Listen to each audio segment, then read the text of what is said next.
Hello, okay, we'll start in a few minutes. I'll wait until exactly 9.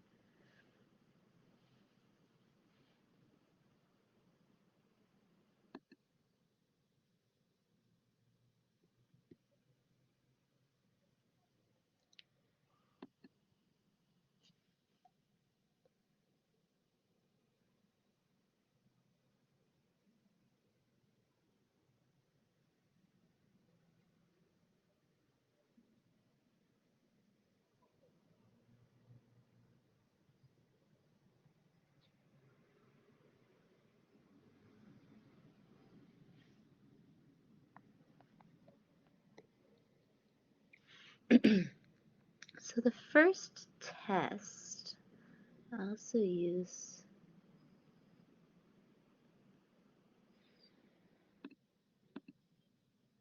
the chat as well, in case audio isn't.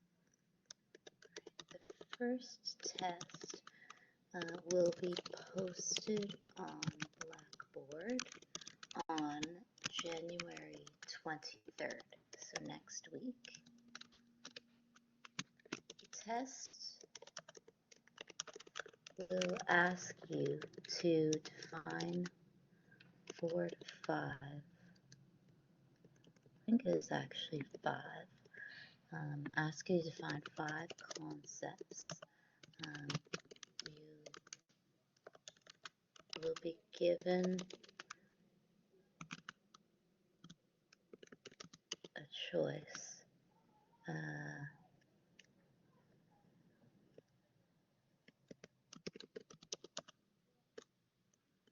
So you'll be given a list of concepts, and you will be asked to define 5 in short answer format. You will be asked to use the course readings, direct quotations, and generalizable knowledge from the course content to define each concept. You will also be asked to cite your sources using a recognized method of citation such as Chicago MLA and AP or APA.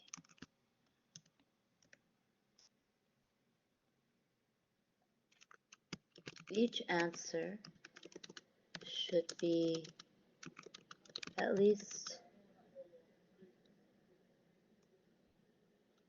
3 sentences long.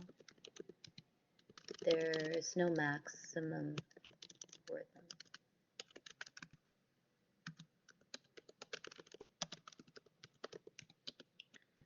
An example of the concept that you will be asked to define is gender and disposability, which is from the Shireen Razak article, Legal Gray Zones, which is from Dr. Razak's article, Social Solidarity, which is from this week's readings about the global pandemic, and Emile Durkheim. So these are some of the concepts. All of the concepts will be taken from the readings that we do up until the 23rd. And you will have 1 week to complete the test.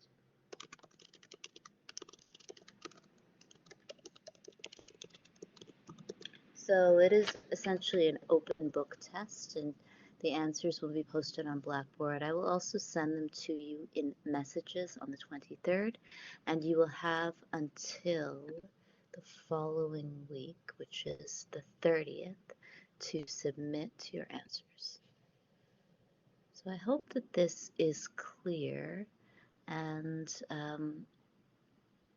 I will, when I post the test, there will also be detailed instructions. So please read over the guidelines clearly next week when you see the test. It should be easy in the sense that you'll have access to the readings. So the only thing is, it isn't really testing your memorization skills or your capacity to um, recall information quickly, but it is more of a writing exercise and a research exercise. So I would give myself enough time to look at the readings in detail and to do the readings for the first few weeks of class. So if you look at the syllabus, we've already done 2 weeks of readings. So we looked at Shireen Razak's 2 articles on the 7th and the 9th. The first article is about gender and disposability and the murder of Cindy Gladue. The second article is about the freezing deaths, the Starlight Tours that happened throughout rural Canada, and specifically we discussed the murder of Neil Stonechild. So we talked about these two high-profile cases that involved the murder of Indigenous peoples, and we looked at Shireen Razak's article. So I would look at both those articles. Today I will discuss the article on the syllabus that makes reference to Emile Durkheim's concept of social solidarity,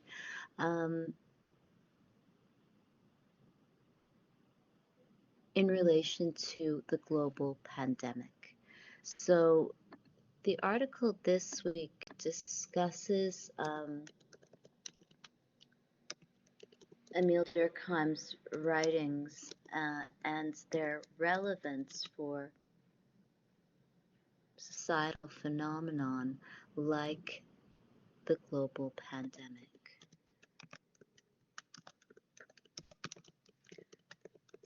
So in the lecture, I will discuss the ways that Mishra and Rath's article about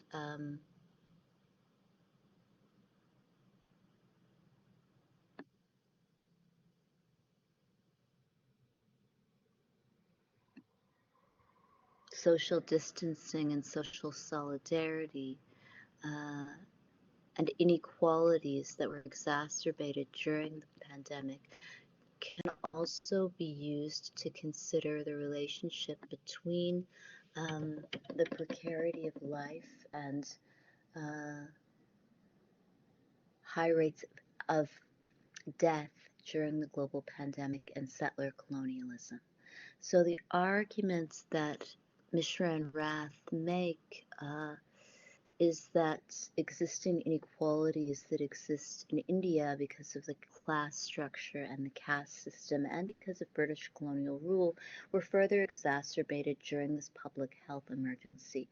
And similar arguments have been made by Indigenous scholars and by the feminist movement in Canada regarding the pandemic and the ways that public health emergencies do not obviously affect us all equally. That what public health emergencies often do is to draw attention to existing inequality. So if someone lives in precarious housing conditions, if they have a great deal of financial debt, then public health emergencies can often further the suffering of those who are already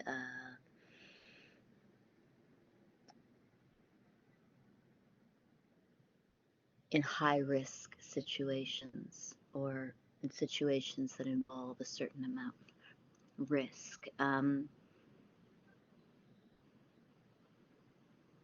the global pandemic, from a feminist perspective, also created conditions in which people, and specifically children and women who live in context of spousal abuse and child abuse, were made more vulnerable because they had to remain in the home with their family members.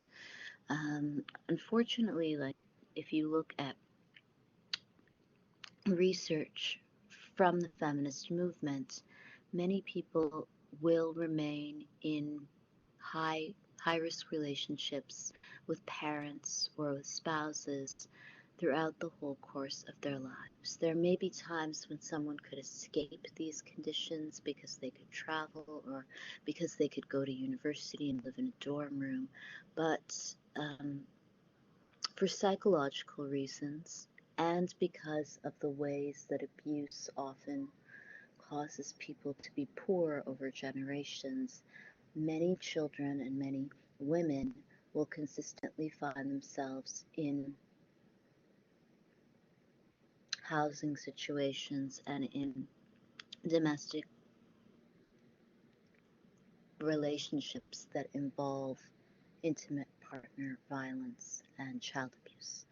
So during the global pandemic, people who try to negotiate with abusers were often left with a lot less leeway in terms of space and time. So if you live with abusive parents, for example, you could spend a great deal of your time outside of your home at libraries or coffee shops. But during the pandemic, you would be forced to be with abusive family members. And this is something that the authors discuss. It is also possible that someone lives with relatives who are mentally unwell and have a lot of addiction issues. And during the pandemic, someone was forced to be at home with these people, then the rates of kind of anxiety increase, and also depression. The global pandemic, however, in certain contexts and depending on which data you look at from which country, also allowed for people to run away or to flee from abusive partners and relationships. So anytime there's this kind of crisis or emergency, someone could also use this opportunity to run away. And because people could work online and go to school online, this was also a time when many people who are unhappy with their housing conditions and with the relationships they have could use this time to flee. So I'll share my screen and I'll discuss the pandemic in greater detail from the perspective of Emile Durkheim and social solidarity.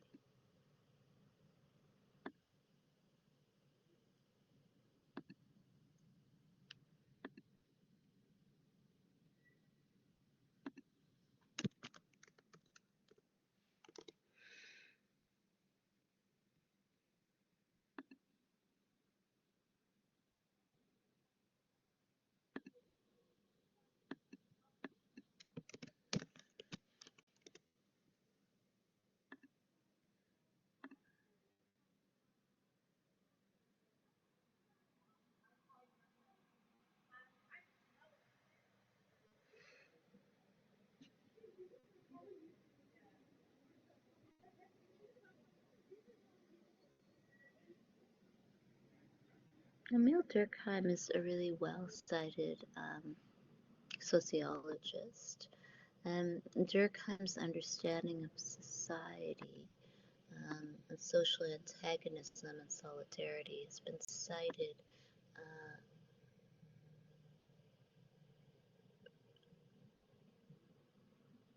widely in the field of sociology.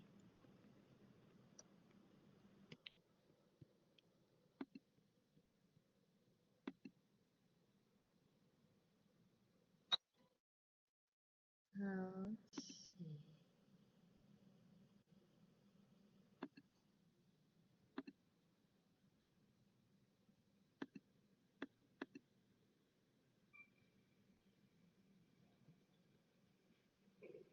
Hmm? Sorry, bear with me.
Hmm.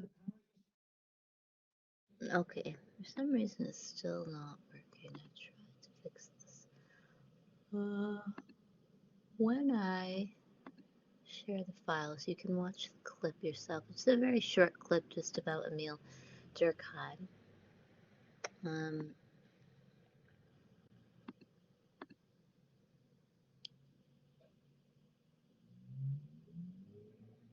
so Mishra and Rath discuss Emile Durkheim's theory of social solidarity in the context of the COVID-19 crisis, and they specifically write about India. After more than a century, they write, we are rediscovering operational dimensions of Durkheim's ideas under the social transition that the COVID-19 pandemic has created. Though Durkheim initially believed that in the course of social evolution, mechanical solidarity in traditional societies would pave its way to organic solidarity in modern societies. Um,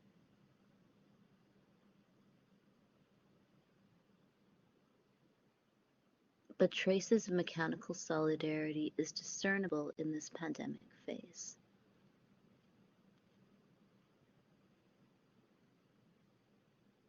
Collective actions stimulate social solidarity, whereas severe inequalities in society undermine solidarity. So they use this concept from Emile Durkheim to discuss the different social formations that arose during the pandemic. And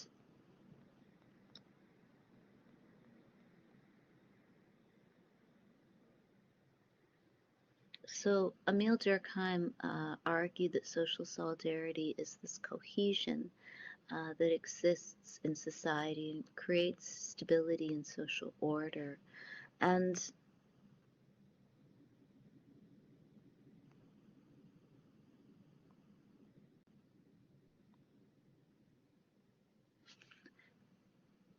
Durkheim also believed that education was central to the development of these forms of solidarity and of cohesion in society.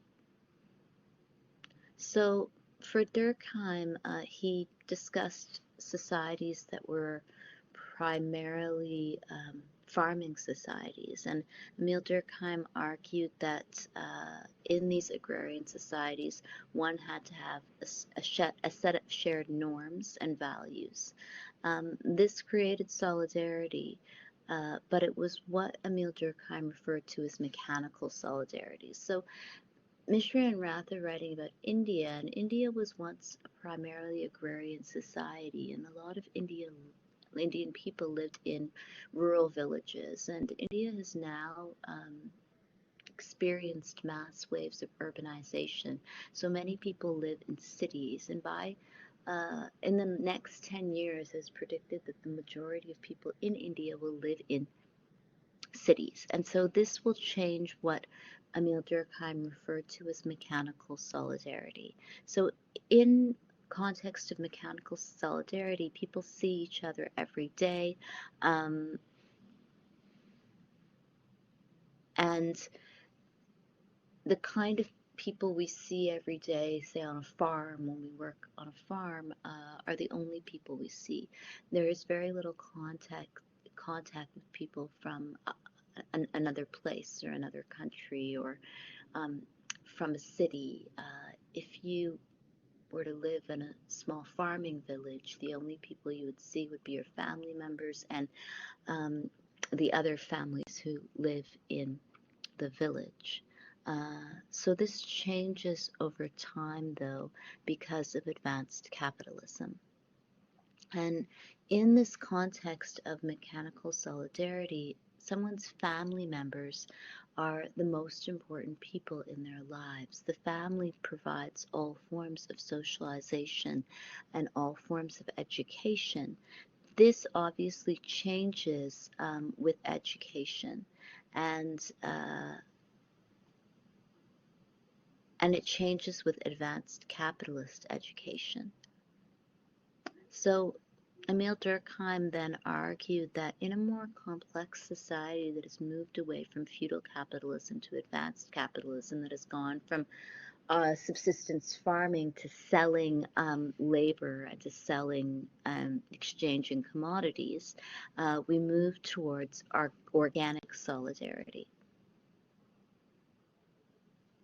So it is necessary then to learn shared values within these societies that have moved from agrarian or feudal capitalism to advanced capitalism. So what becomes important are not just these mechanical forms of solidarity, like I see you on a farm and we kind of milk cows together, and we have this kind of simple shared solidarity as people on a farm. What becomes important in organic forms of solidarity are shared values. So if I move from the farm to a city and somebody sexually harasses me in an office, forms of organic solidarity develop because you and I both believe in the modern law, and we both understand that this entire company or university or school or store is going to go out of business if people sexually harass each other. So organic solidarity means that we both share in societal values such as respect for individualism, consent, and the modern law.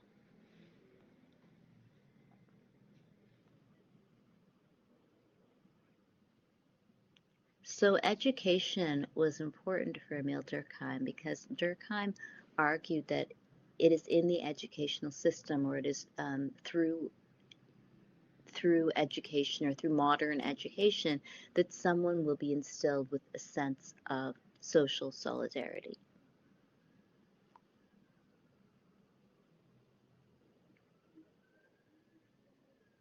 So social solidarity then means that we have a kind of shared and vested interest in maintaining a social order or maintaining certain societal values. Unlike mechanical solidarity, which means that we both tie up these animals together and we're both engaged in this farm labor and kind of smile at each other, but we don't really have a shared interest in society as such. We are just using our bodies to labor. And so this kind of automatic solidarity is really replaced then with social solidarity and with a belief in our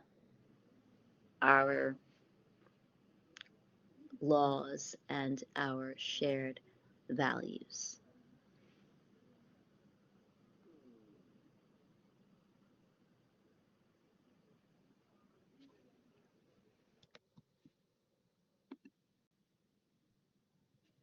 So discuss a few key points from Mishra and Rath's article. Firstly, I'll talk about Emile Durkheim, then I'll discuss COVID-19, and finally I'll finish by discussing mechanical solidarity from the perspective of the authors, and I will offer my own interpretation of their writing and my own,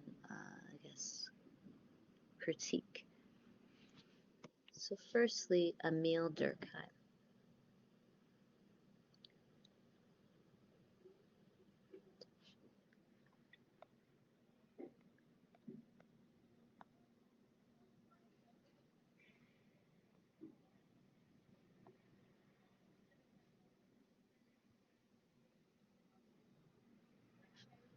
So Emile Durkheim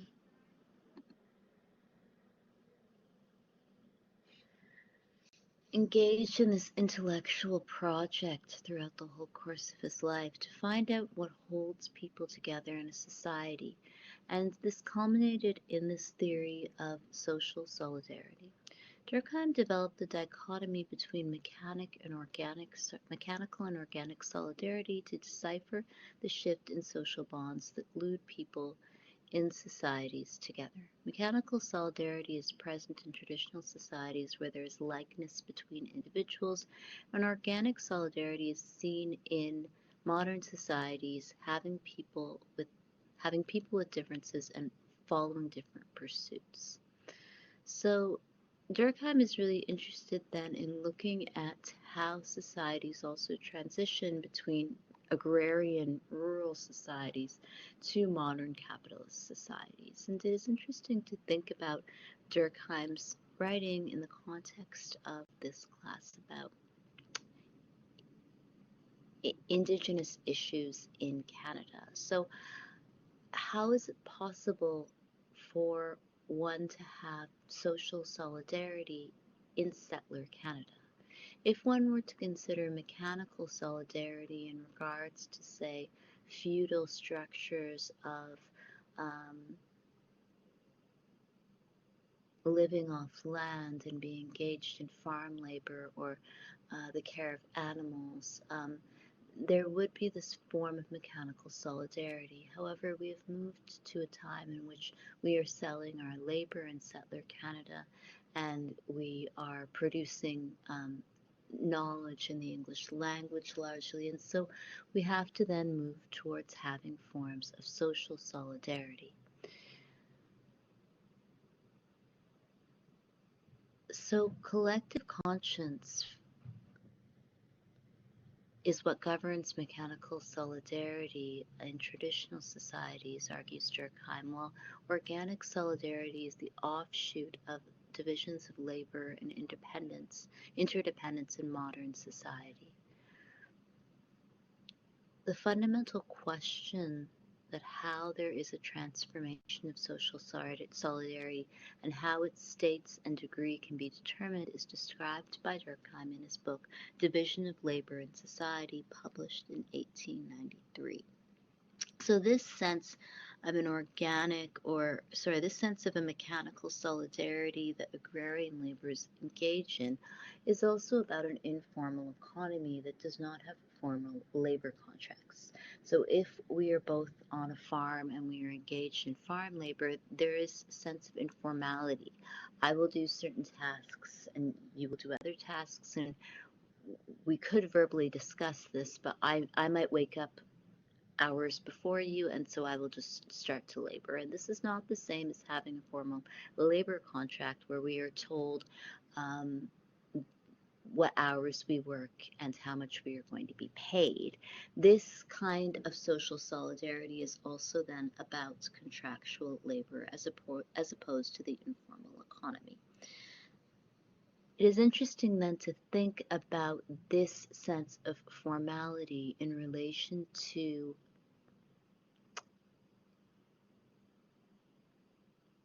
indigeneity in Canada, and also in relation to the previous classes where we discussed the murder of Cindy Gladue and the murder of Neil Stonechild. So this sense of social solidarity and the labor contract is really important if we think about the murder of Cindy Gladue, who was engaged in sex work. Without a formal labor contract, for Emile Durkheim, we cannot really be in solidarity because we don't have shared values. We are essentially then left with these forms of mechanical solidarity in agrarian societies that are really just about seeing people and thinking about them in really basic ways as somebody who can labor with the body. So I see you on the street. If I see you on the street in an agrarian society or I see you on a farm, then I think about you in relation to the body. This form of mechanical solidarity, I would argue, also exists when we imagine that every person is involved in a cisgender heterosexual family and reproductive labor that involves having children. The problem is from the perspective of human rights, and specifically when we look at cases like the case of Cindy Gladue, is that many people who are marginalized will engage in industries that involve the labor of the body without any formal division of labor and contract. And so the kind of mechanical solidarity that is expected is not really guaranteed without contract. So the use of the body then in industries like sex work is something that is not counted in formal contracts, and therefore it creates really high risk lives and deaths. This is also true of agrarian farm societies where it's possible for someone to die doing farm labor at a young age.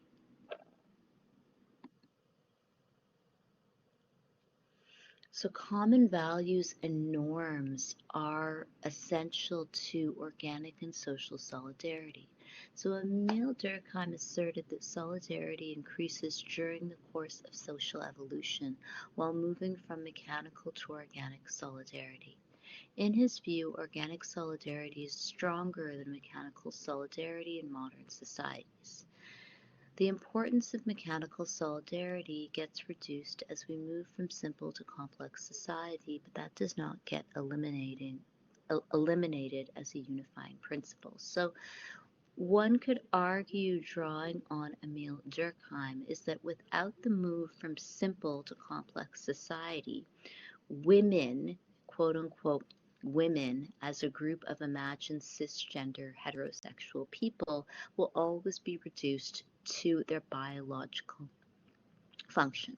So even within agrarian societies, while you can be a woman who engages in farm labor, ultimately your role is to have children who will farm. And men's bodies are often imagined to be stronger, and so your role will always be one of having children, and particularly having sons who can do farm labor. In the move from simple to complex societies, this kind of gendering changes. So the role that you play in society is not simply to use your imagined capacity or to use this kind of normative gender performative to have children in the context of a cisgender heterosexual family. So this is why social solidarity involves shared common values and norms. Societies break down when we do not share these values and norms. And the murder of Cindy Gladue and the murders of missing and murdered Indigenous women and girls often represents this refusal to move from simple to complex society. And I would argue that the refusal exists at all levels of society. There are instances when it is Indigenous people themselves who often say extremely sexist and heterosexist things about the lives of women and girls. the use of the family and children and mothering constantly in every story about every woman's life involves a complete refusal to consider education and work to be serious. There is also this kind of symmetry between extremely sexist and heterosexist families and a refusal on the part of the Canadian labor movement or the Canadian public to question why women still make less money than men and why specifically Indigenous women, um, Black women, immigrant women, women of color are often uh, not high earners or do not play a prominent role in public institutions. So this will change over time, but it is really this question of moving from mechanical forms of solidarity that focus on nature and the body to complex forms of solidarity that would allow people to sell their labor.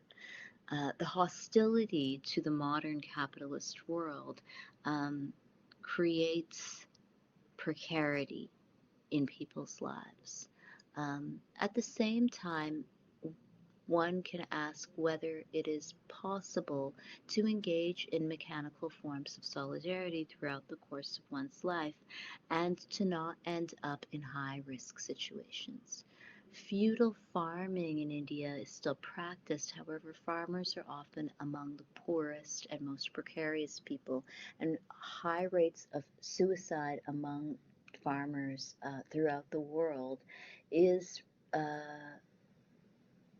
a product of accelerated capitalist growth and also urbanization. Sorry, I will look at your comments.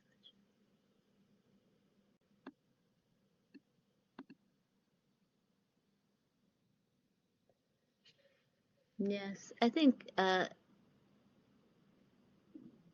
Canada has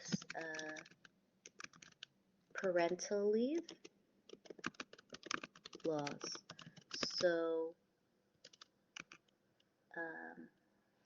one does not have to give birth to a child to claim parental leave. So two gay men could co-parent a child in Canada whom they legally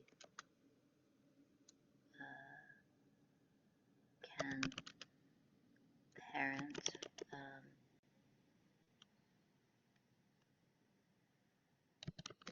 One of the people in this, one of the parents can claim parental leave.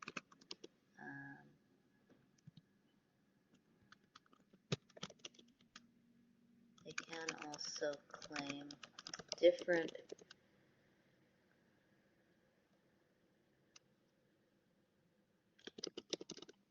healthcare benefits and different forms of leave at different times, depending on what suits their family. So the laws in Canada are quite clear. Canada has comprehensive laws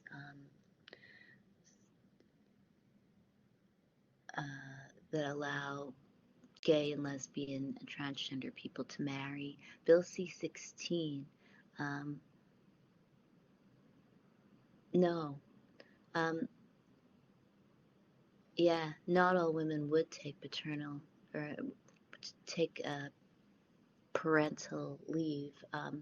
It is just a question of class. Like if you were in a relationship with someone who makes a lot less money than you, then it would make more sense for you to continue on with your career. I mean, it is also just about someone being present in the workforce. Like if you were a lawyer in Toronto and you made partner at a really big law firm, like I have a friend who is senior litigator now for a bank. She actually represents Canada's banks, and she's the senior litigator, and she studied corporate law at U of T, and it is a really high-ranking position. She does represent all the national banks as a corporate lawyer. So when she had children, she didn't take parental leave. Her partner did, and he's also a lawyer, but he is a human rights lawyer, and human rights law is a lot more precarious. Human rights law does not really involve working for a bank. So if you're a human rights lawyer, you might work for an NGO on a contract basis. So you could work for, say, a homeless shelter in Toronto, but it would be on a short time uh, contract basis. If you work for a bank, it won't be really contractual. You can be a full-time employee because a bank isn't the kind of organization that keeps having to apply for grant funding. So there are these shelters, say shelters for the homeless in Toronto, shelters for abused people in Toronto. If you work for one of these shelters, the organization has to keep applying for grant funding from the federal government. They have to keep proving that they are doing work to support the poor and to support survivors of domestic violence in order to get grant funding. A bank doesn't really have to do this. A bank has clients who invest lots of money in the banking system, and the entire banking system in Canada is protected by the Federal Reserve. So if you just, I mean, it's a really practical question about who will make more money and who will have more job security over time.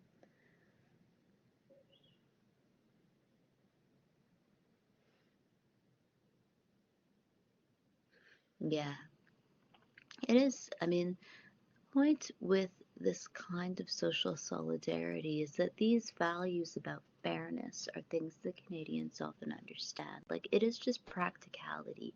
Like, one of the things that I think that our shared values is just accepting that modern law and modern capitalism often involves just very practical rules. If you have adopted a child, then it would make sense that you could claim benefits to take care of the child. This would help the child then go to school, eat properly. It would also obviously just be really practical. The problem is when societies break down, there are all these other ideas that enter people's minds, often about gender and the body, about age, about sex and reproduction. And it isn't really practical for every person's life to be scrutinized alongside these norms. It is also about societal breakdowns, I think, often involve a real disjuncture between religious values and between modern ideas. And um, when someone has really orthodox religious beliefs in the context of a secular capitalist society with modern laws, uh, they might not form social solidarity with others who live in the context of a capitalist society.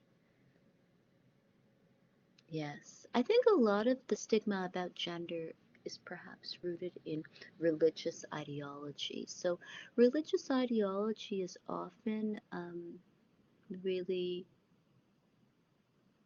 determined by the idea of cisgender heterosexual embodiment. So if you were born as a woman at birth or a man at birth, then your life is really determined by this kind of gendered marking. And what people who are religious will often say is that you were born as a woman or a man because of God. And so your labor, what you can and cannot do, is determined by God.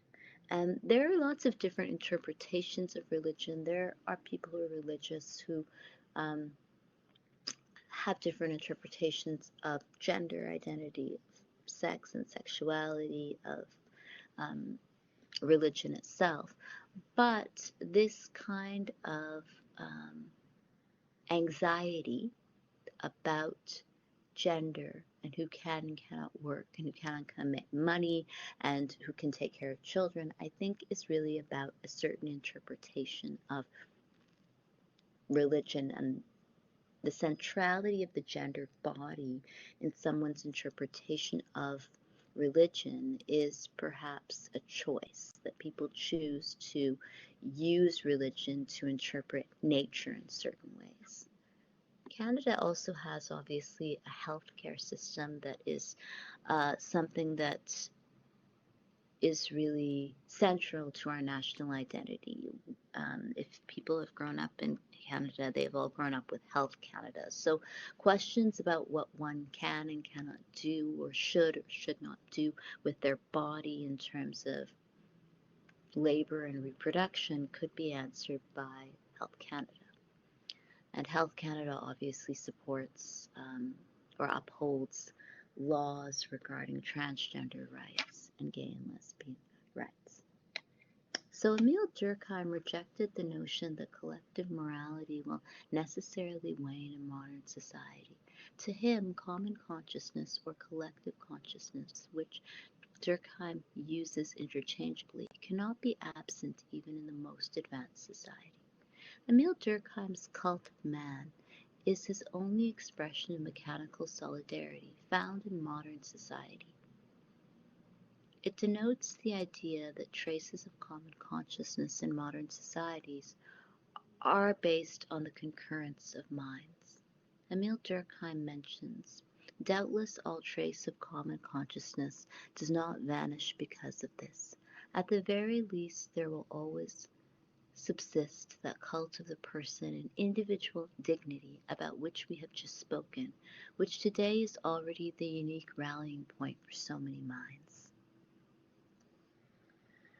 So individualism and the individual's rights to sell their labor and to make their own choices is central to social solidarity, that we must have these shared values of individualism in order to form strong societies and strong modern capitalist societies.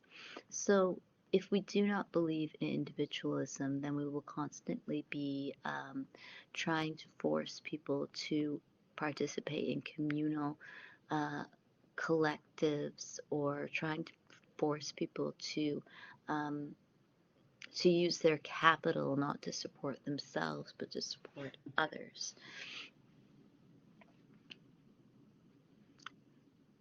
So Emile Durkheim then believed that individuals who make up a society are bound by shared values, norms, and beliefs. And this is called collective consciousness. But collective consciousness is really also about the consciousness that we are all individuals who must compete and sell our labor. So rather than existing in a feudal farm society where one person is indistinguishable from the other, advanced capitalist societies are really about the cult of individualism and competition between individuals. Durkheim believed the cult of individual or cult of humanity would perform the functions that were accomplished by traditional religion. In this differentiated society, what holds us together is a common thread of humanity. The cult of humanity would be based on rationality and science, but have a function that science alone is unable to perform, to act as a moral regulation, to constrain anamic desiring. So the example one could give is, well, it's from my own research, and hopefully it's not upsetting, but if you think about how we as modern people think about rape and sexual assault, it is obviously in Canada from the perspective of modern law, and throughout the world now we often think that people have the right to consent to be married or not. You cannot be forced to marry, you cannot be forced to have sexual intercourse against your will. In farming societies and societies that often function through mechanical solidarity, consensual sex is often not understood in the same way. when one is born, um, one of the duties that they are supposed to fulfill is to have children. And in order to fulfill your duties to give birth to more people who will farm and who will tend to animals and who will cook and clean, you are expected to marry and have children. This is not true in rational modern societies where the cult of the individual replaces this idea of force that is imposed by traditional or orthodox religious beliefs. So I, as an individual, can fall in love and I can choose who I want to be in love with. I can also say no to marriage. I don't have to have children. I can be gay. I can be transgender. This is all really about the cult of the individual.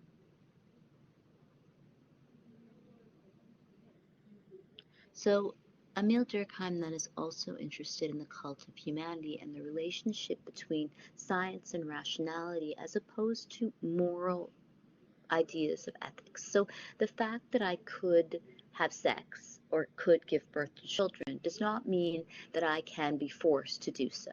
Science does not really change ideas of choice, rationality, desire, and individual agency. I don't have to do things that I could do scientifically. I could also run a marathon, but I don't have to run a marathon. I could just decide to sit still. I mean, the fact that something is scientifically possible does not change the cult of the individual, which is really about personal desire. Someone might want to run not one, but a million marathons in their life.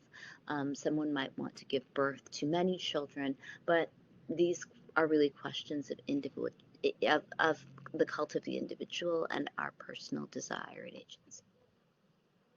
Durkheim cautions that severe inequalities undermine solidarity. Income inequality increases social distance and henceforth weakens the sentiment of solidarity with fellow beings.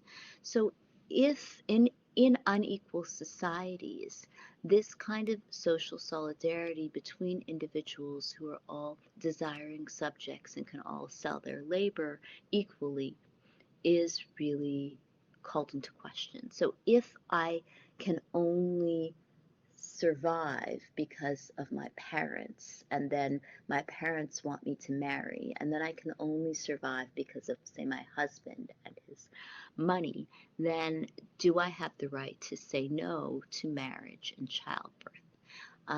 The hope is yes, because I could always sell my labor and use the modern banking system. I could move, I could attend university, but this is only possible in a society with a strong economy. If there are no jobs, if there are no scholarships, if there is no housing, then I'm forced to weaken my claims to believe, or I'm forced to then, my belief in our shared values of, say, individualism and hard work and modern capitalist values will be reduced because I can only survive if I, say, participate in a religious family. And the hope is this is not necessarily the only choice that people have, and we can all choose to sell our labor. We can also choose to have a religious marriage, but that must be a free choice. That becomes a free choice only when we have other options. So Mishra and Rath then discuss solidarity during the lockdown and during the global pandemic. They write that in the post-lockdown period, this may lead to what Durkheim calls as forced division of labor, where workers may be forced to take up unemployment against their will and skill in the absence of alternative occupations. So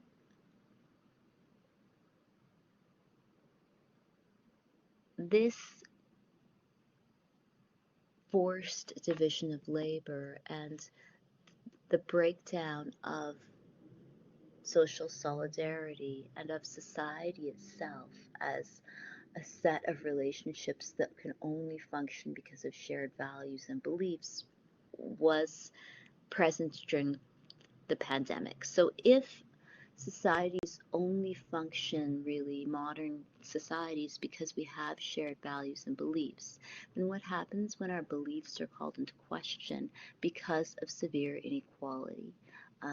What if I no longer have a job, and so my belief in, say, competition and fairness and individualism is called into question because I can no longer sell my labor?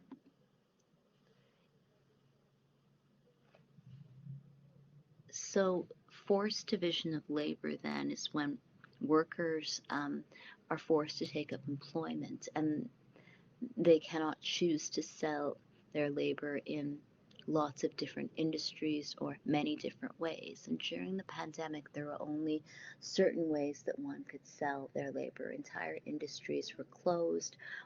If you were part of a certain professional industry, you could work online, but there were lots of people who could not work online and who lost their jobs. So Mishra and Rath discuss the global pandemic and the effect that it had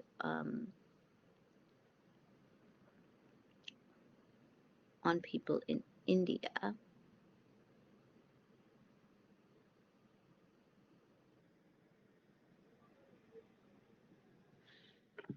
And they talk about specifically Dharavi, which is referred to as India's largest slum. Um, and they write about all of the problems that arose during the global pandemic. So as we exit the lockdown phase, they write, apart from social distancing, masking is a cost-effective technique for the prevention of COVID-19 infection. Although the extent of effectiveness of using masks is unknown, people are still using it, not just for personal protection, but also for transmitting the infection, if at all present, to others. This small gesture portrays altruism and social solidarity for community members to fight against COVID-19. But how can people maintain solidarity where social distancing is a distant dream for them? If we look into the urban slums in India, it is impossible for the residents to follow social distancing. Issues like overcrowding, low-level hygiene, sanitation problems, engagement in the informal sector, and social dependency are some factors that put slum dwellers at a higher risk of getting infected. Despite all these problems, Asia's largest slum, Dharavi in Mumbai, was unable to turn itself from coronavirus hotspot to a successful containment model, which was also appreciated by the World Health Organization.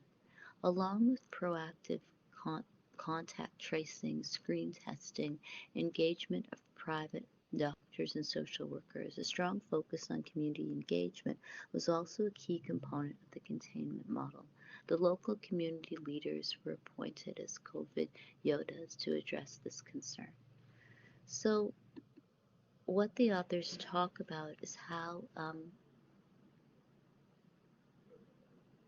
poor neighborhoods or areas of India in which people live in poverty experienced obviously high levels of the spread of COVID-19 and also greater forms of inequality. And we can think about how the global pandemic affected Indigenous communities in Canada and also affected areas of cities where people engage in high-risk industries, specifically sex work. And the case of Cindy Gladue, which we discussed last week, is one of many cases in which Indigenous women are made precarious to the point of murder or death in high-risk industries. So this kind of vulnerability is obviously only exacerbated during public health emergencies. During adversities, vulnerable groups experience inequalities both as cause and consequence. The impact of the COVID-19 pandemic has exacerbated the impact on women due to the already existing gender inequalities. The warning of the shadow pandemic of domestic violence that the United Nations gave in the early pandemic phase is turning evident. As women are locked inside the house with their abusers, they are unable to seek help and social support. There has been an increase in domestic violence and intimate partner violence worldwide during the lockdown period in comparison to the pre-lockdown time. Ravindran and Shaw research, Ravindran and Shaw's research reveals that domestic violence and cybercrime increased in the red zone areas which were under strict lockdown.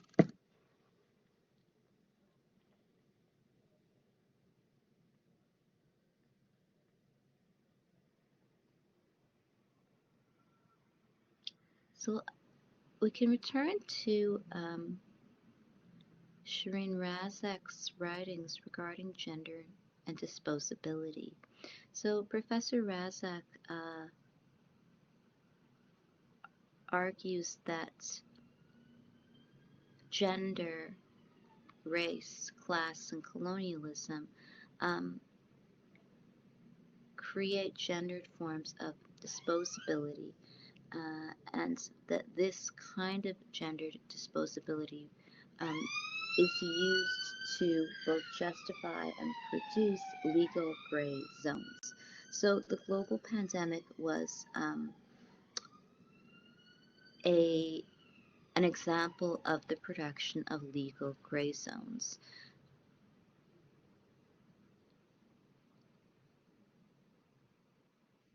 So this kind of shadow pandemic also created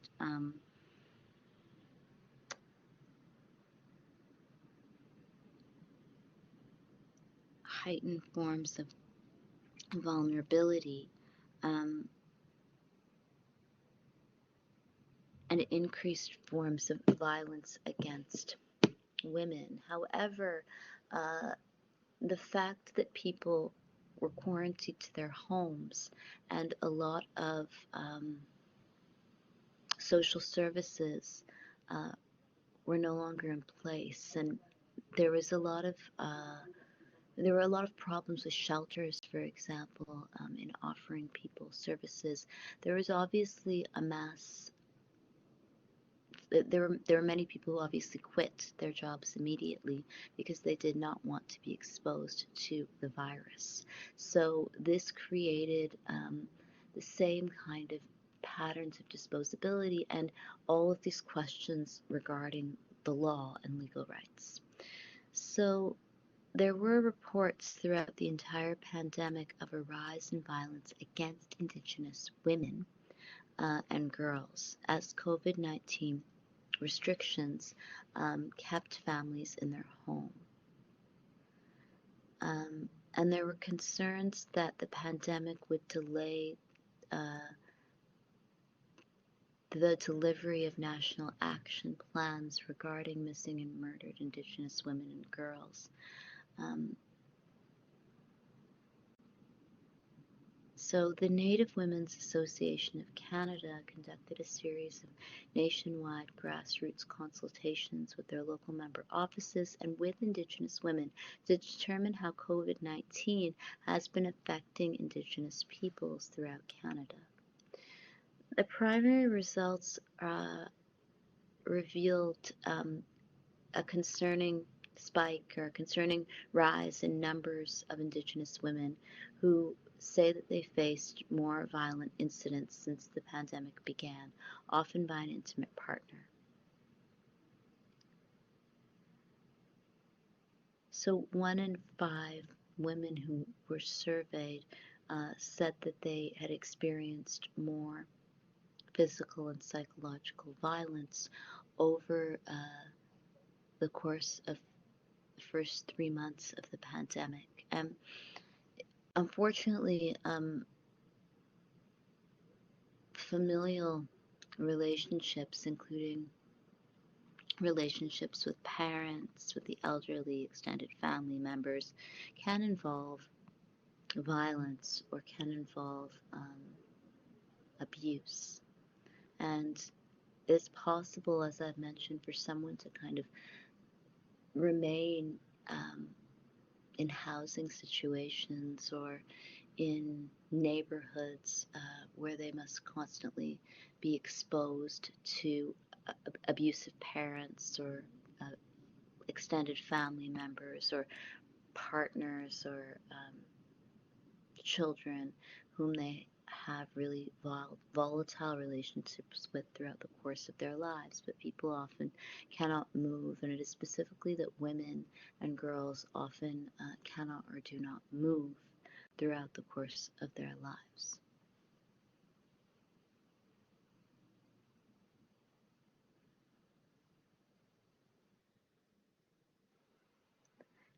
I would also argue that gender is really performative, and so we discussed Judith Butler's theories about gender identity last class, and or I think in the previous classes when I discussed the murder of Cindy Gladue, that gender often involves socializing people to perform under a sign like woman or man that is a fixed sign. And one of the kind of typical patterns of gendered behavior is to try to repair relationships. So a typical pattern of socialization for women or for feminine people is to constantly try to repair familial relationships and repair intimate partner relationships, even if they are not good relationships. And this kind of constant desire to repair is perhaps also why people will find themselves in these kind of abusive familial situations throughout the course of their lives.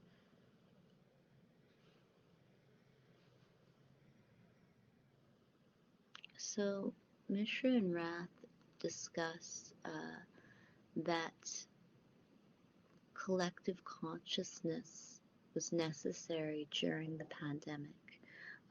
Along with fighting a pandemic like COVID-19, the authors argue that society needs to fight against the syndromes of social distance, exclusion, and individualism. For this collective consciousness should be developed to overcome this crisis. Social solidarity can motivate people to follow social distancing, insulate the patients and the stigmatized ones from mental trauma, reduce the rate of infection, and promote public health. Disseminating precautions through collective efforts and collective empathy can help in the well-being of maximum people. So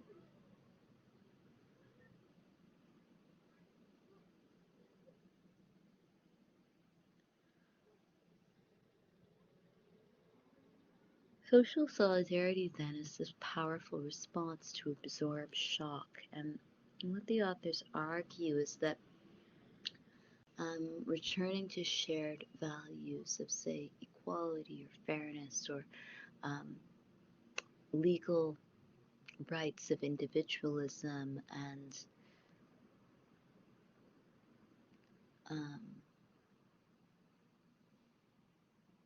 safety and health can be a response to shock.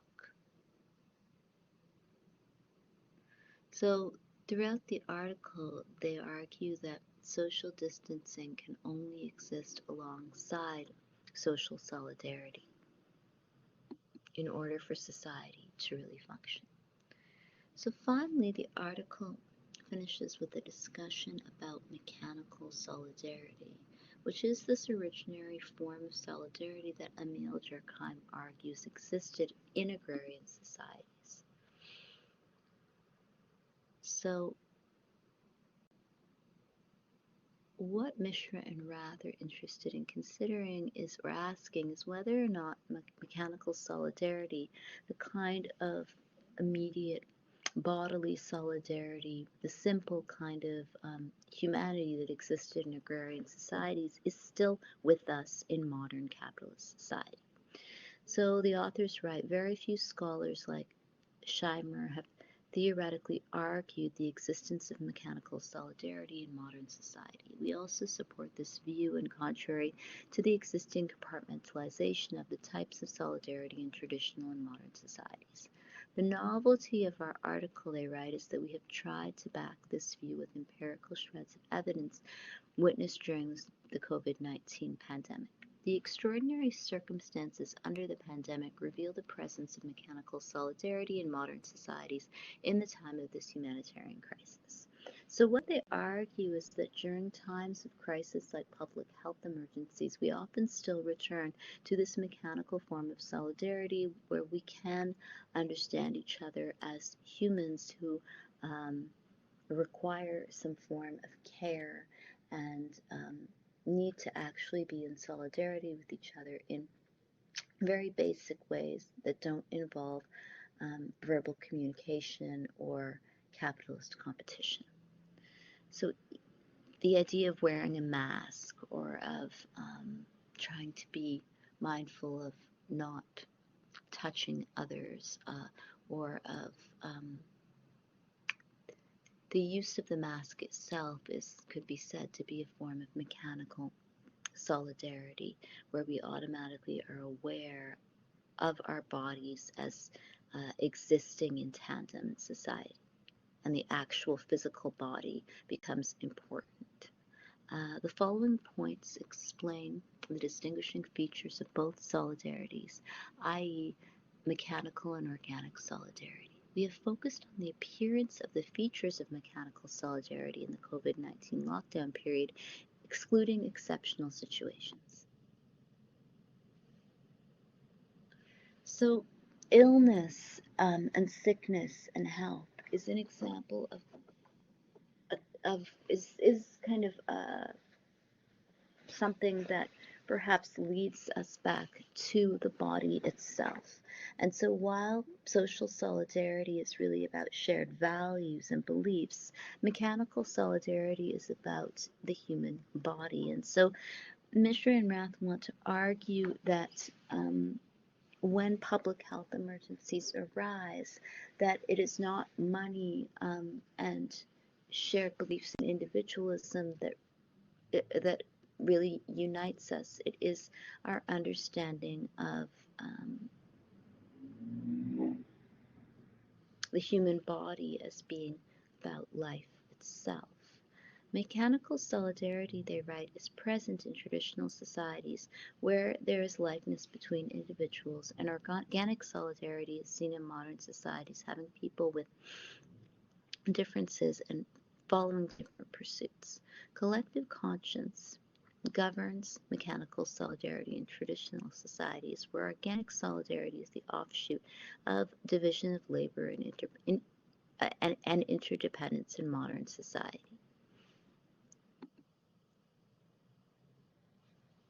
With COVID-19 pandemic in the background, many individuals have willfully surrendered their privileges, rights, and are accepting new laws of the states and norms led down by proximate groups in the apartment complex, village, and even the family. And so they look at the ways that in apartment buildings people adopt new rules. And I would argue that this is also about the changes in the division of labor, that when public health emergencies arise, we all have to do labor, and this labor cannot be counted in contract. We have to do labor for ourselves, we have to do labor for society, we have to buy masks, we have to go on the internet and read extensively about new regulations and new guidelines and new rules, and we're not being paid to do these things. So when the division of labor breaks down, we can perhaps rely on older forms of mechanical solidarity. So they then write that people in Dharavi, which is India's largest slum, were able to form solidarity with each other quite mechanically or naturally when this public health crisis arose.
I'm not sure what's wrong with Blackboard. It was working last week, so I'll have to check.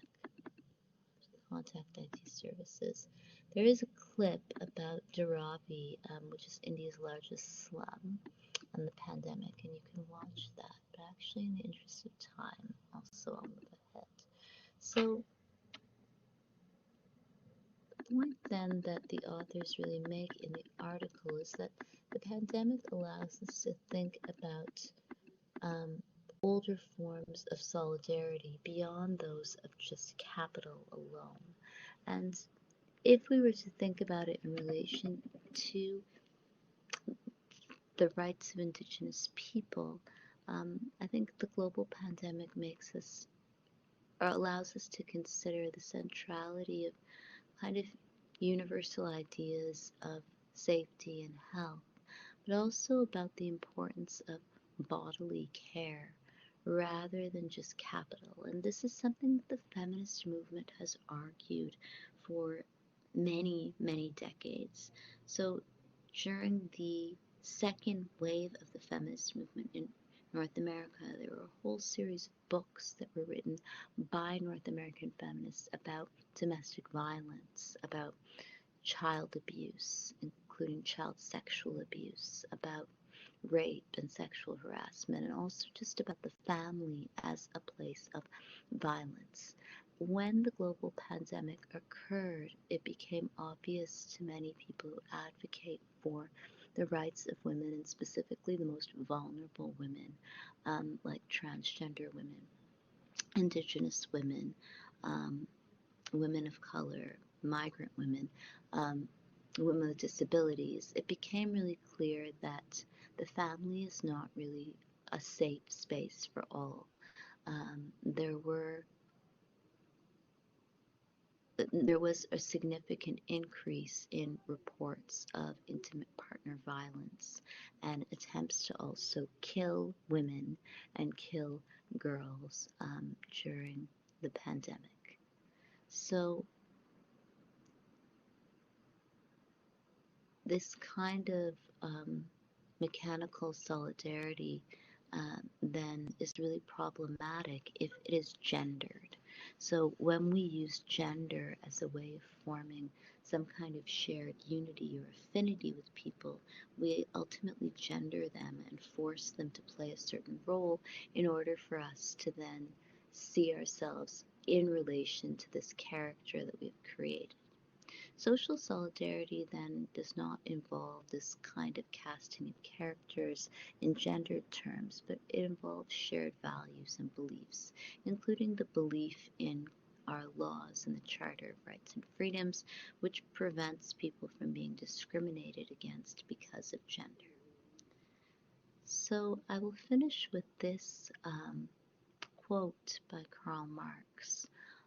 And Marx is writing about the ways that capitalism, and specifically commodity fetishism, labor exploitation, alienates us from really real experiences of life, our actual bodily experiences, our health, um, our actual experience of the world.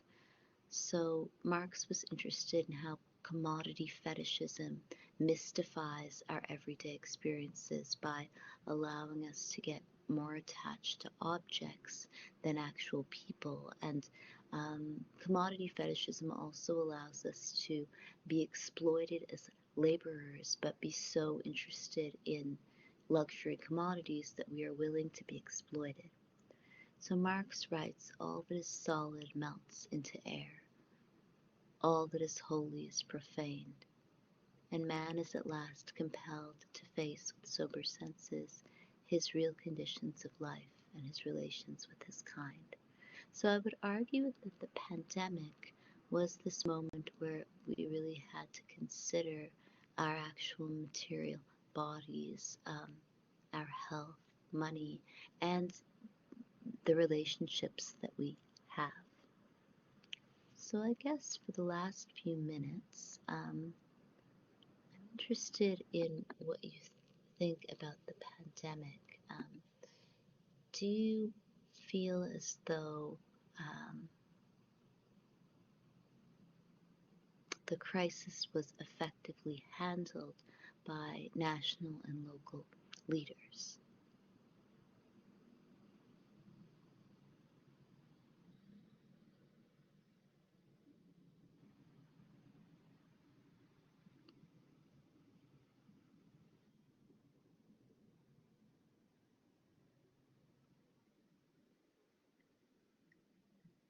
I guess another question is also about intimate partner violence. Do you think that the pandemic, or do you think that,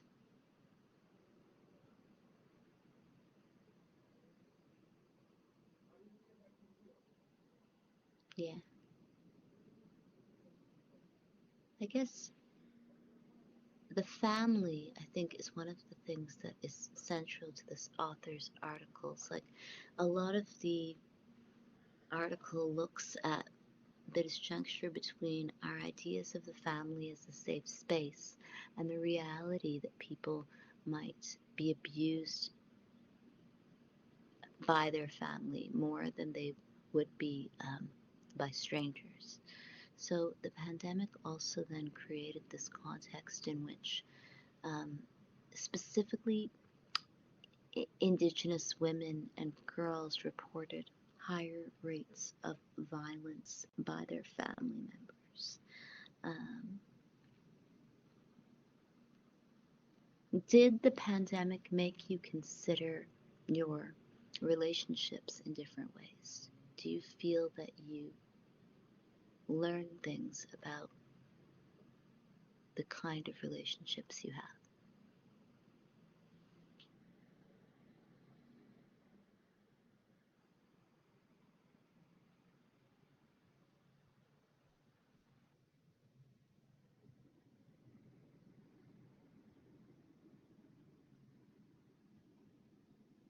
Yeah. I mean, no matter what was said by political leaders, the entire crisis was obviously really depressing and people died in large numbers. So um,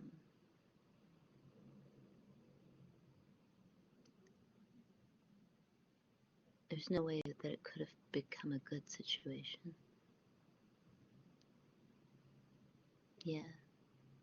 There are many stories like about human relationships and people deciding to end relationships, or people deciding to intensify their existing relationships and to be more committed than before.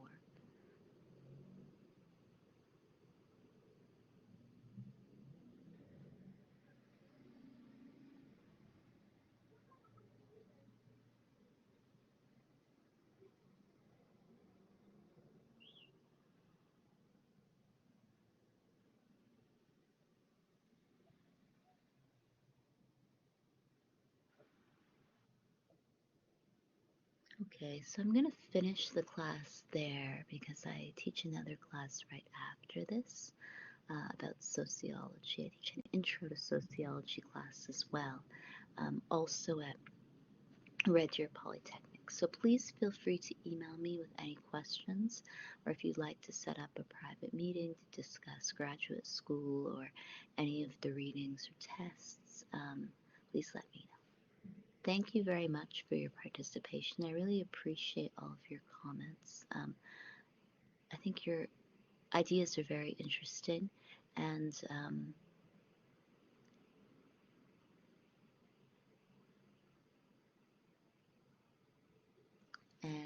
I appreciate your participation in the class, and we'll meet again on Thursday. Thank you. I'll end the session now because I have to teach this other class.